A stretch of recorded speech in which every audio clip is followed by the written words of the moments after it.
जय श्री श्याम मेरे प्यारे दोस्तों। आशा करती हूँ आप सभी बहुत अच्छे होंगे। मेरे प्यारे दोस्तों, आज मेरी कहानी है 7 जूते मारने वाली चमेली। चननपुर गांव में चंद कुमारी नाम की एक रूपवती कन्या रहती थी। वह विवाह के योग्य हो गई थी, लेकिन अपनी माँ के व्यवहार के कारण उसका विवाह नहीं हो पा रहा था। उसकी माँ का नाम चमेली था, जो अपने पति मधो को रोज 7 जूते मारा करती थी। यह बात दूर दूर तक के लोगों को पता थी, इसलिए कोई भी चंद कुमारी को अपनी बहू नहीं बनाना चाहता था। वहीं दूसरी तरफ तेनालीराम की बुद्धिमत्ता के कारण दरबारियों के साथ साथ उसके कुछ रिश्तेदार भी उससे जलते थे। एक बार तेनालीराम घर पर आराम फरमा रहा था कि अचानक उसका एक दूर का रिश्तेदार चंद कुमारी का रिश्ता लेकर उसके घर पहुंचा। वह भी तेनालीराम से जलने वालों में से एक था। वह तेनालीराम के पास जाकर बोला, मैं एक रिश्ता लेकर आया हूँ, तुम अपने छोटे भाई का रिश्ता ले लो। वह यह नहीं जानता था कि तेनालीराम का कोई भाई नहीं है। फिर भी तेनालीराम ने लड़की के बारे में पूछा, आखिर लड़की कैसी है, उसके बारे में कुछ तो बताओ। वह बोला, लड़की का नाम चंद कुमारी है, वह बहुत ही सुंदर है। तेनालीराम ने भी उसकी माँ के बारे में बहुत कुछ सुन रखा था, लेकिन फिर भी उसने रिश्ते के लिए हामी भर दी। अब वह रिश्तेदार चमेली के घर पहुंच गया और उसने यह खुशखबरी चमेली को सुनाई। चमेली यह खबर सुनकर बहुत खुश हो गई और उसने बहुत जल्दी शादी का मुहूर्त निकलवाकर उसे बता दिया। अब उसने मुहूर्त का समय तेनालीराम को जाकर बता दिया। तेनालीराम ने उसे खिला पिलाकर विदा किया। उसके जाने के बाद तेनालीराम सोचने लगा कि अब छोटा भाई कहाँ से लाया जाए। मेरा तो कोई छोटा भाई है ही नहीं। छोटे भाई की खोज में वह नगर की ओर चल पड़ा। वहां उसने एक परेशान नौजवान युवक को देखा। तेनालीराम ने उसके पास जाकर उसकी परेशानी का कारण पूछा तो उसने सारी बात बता डाली। तेनालीराम ने उसे काम देने का वादा कर दिया, लेकिन उसके सामने एक शर्त रख दी। उसने तेनालीराम से शर्त के बारे में पूछा। तेनालीराम बोला, मैं जिससे कहूँ तुम्हें उस लड़की से शादी करनी पड़ेगी।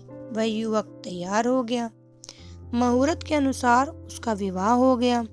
चंद कुमारी को विदा करते हुए उसकी माँ ने उसे भी अपनी पति को रोज जूते मारने की सलाह दी। चमेली बोली, बेटी, मैंने तेरे पिता को अपने वश में कर रखा है।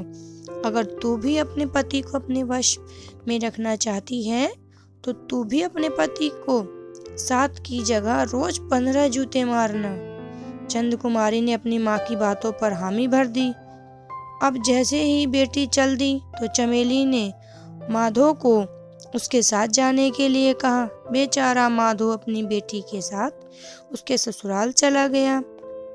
चंद कुमारी ने ससुराल आकर देखा कि तेनालीराम और उसके पति का स्वभाव तो बहुत अक्खड़ था। वह उनसे डरकर रहने लगी, लेकिन वह फिर भी अपने पति को जैसे तैसे रोज 15 जूते मार देती थी। वहीं जब तेनालीराम ने माधो का जूता टूटा बदन देखा तो वह समझ गया कि यह जरूर सब अपनी पत्नी की वजह से ही है। तब तेनालीराम ने माधो को 4-5 महीने अपने पास रखकर उसे मोटा तगड़ा कर दिया और फिर उसे अपने घर जाने को कहा।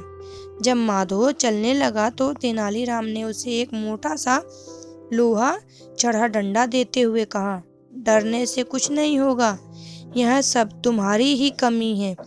अगर तुम पहले से ही कठोर बनकर रहते तो ऐसा कभी नहीं होता। तेनालीराम की बात सुनकर माधो अच्छे से समझ चुका था कि तेनालीराम क्या कहना चाहता है। डंडा लेकर माधो अपने घर पहुंचा। माधो को घर देखकर चमेली बहुत खुश हो गई। उसने पहले तो माधो को अच्छी तरह स्वागत किया और फिर उसे पीढ़े पर बैठाकर जूता लेने चली गई। वह मन ही मन बहुत खुश हुई कि अब तो उसका पति मोटा हो गया है और वैसे भी मैंने कितने महीनों से उसे जूते नहीं मारा। अब तो जूते मारने में बहुत ही मजा आएगा। जैसे ही वो जूता लाकर माधव को मारने लगी तो माधव ने उसे डंडे से पीटना शुरू कर दिया। चमेली जोर जोर चिल्लाने लगी, जिसकी वजह से आसपास के लोग वहां आ गए और जैसे तैसे उसे पीटने से बचाया।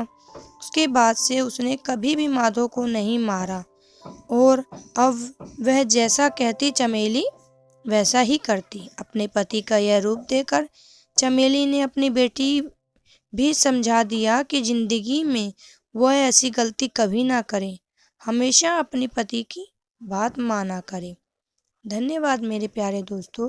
मेरी कहानी आपको अच्छी लगे तो प्लीज़ लाइक करें, शेयर करें, कमेंट करें और सब्सक्राइब करें।